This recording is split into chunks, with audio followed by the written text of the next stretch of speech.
Hello friends. Welcome to my YouTube channel Chemical Adda. Please watch this video till the end to learn about the process of heat transfer through a sphere. And let's derive the formula for determining the rate of heat transferred through a sphere. First, we will begin by studying the process of heat transfer across a sphere. So, in a hollow sphere, heat is transferred through the tank's wall and the material of the tank itself through conduction. Hence, within the hollow sphere, heat is transferred through the process of conduction, which occurs both within the wall of the tank and through the material of the tank itself. Then heat transfer through a hollow sphere involves several mechanisms that depend on the tank's contents, insulation, and surroundings. Hence there are multiple mechanisms involved in the process of heat transfer through a hollow sphere, and these mechanisms may depend on the contents of the tank, the insulation of the tank, and the environment that surrounds the tank. If the tank is made of metal or another conductive material, heat can transfer through the material from the inside to the outside, or vice versa. It means that heat can transfer from the inside of the tank to the exterior of the tank, from the inside to the outside of the tank, if the tank is composed of metal or another conductive material. Then the rate of heat conduction is influenced by the thermal conductivity of the tank material and the temperature gradient across the wall. Another point that needs to be understood is where the hollow sphere is used for heat transfer. So first application is cryogenic storage. Spherical tanks are widely used for storing liquefied gases due to their efficient thermal management. So, spherical designs are frequently utilized in cryogenic tanks, which are utilized for the storage of liquefied gases, such as liquid nitrogen or oxygen, LNG that is liquefied natural gas, and LPG that is liquefied petroleum gas. And the spherical shape of tanks minimizes the surface area relative to the volume, which in turn reduces heat transfer and helps to maintain the low temperatures that are necessary. Next application is chemical processing.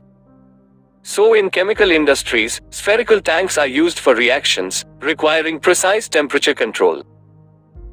So, in chemical reactions where uniform heat distribution is important, spherical reactors are employed. For reactions required for accurate temperature control, the reactor's spherical shape provides even heating. Then next application is HVAC, and industrial operations use spherical heat exchangers. So spherical heat exchangers are used in a wide variety of applications like HVAC systems and industrial processes. Because of their design, they are able to transfer heat across fluids in an effective manner, hence optimizing the use of energy. If you know the full form of HVAC, please write it down in the comment box. So in order to calculate the rate of heat transfer through a hollow sphere, let's now derive an equation. Now, let's consider a hollow sphere with an inner radius of R1 and an outer radius of R2. Let K be the thermal conductivity of the material. Then let T1 represent the temperature at the interior surface, and T2 represent the temperature at the outer surface. Such that T1 exceeds T2, which will result in the transfer of heat from the interior to the exterior. Now, next consider a spherical element at any radius r between R1 and R2 with a thickness of dr. Then, the heat conduction through the spherical tank walls can be described using Fourier's law for spherical coordinates. Hence, rate of heat flow according to Fourier's law is given by Q is equal to minus Ka dt by dr, where K is the thermal conductivity of a material of which the sphere is made, and A is an area of heat transfer, which is equal to 4 pi r square.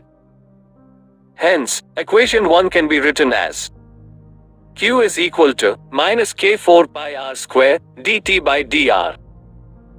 So, to calculate the rate of heat transfer through the hollow sphere, let's integrate the above equation. For that, let's rearrange equation number 2, we get dr by r square is equal to minus 4 pi k divided by q into dt.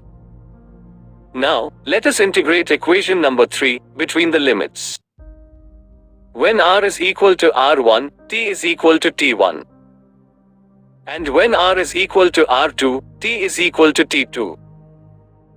After integration within the limit, we get. After applying the integration formula, we get. Then, after solving the equation, we get.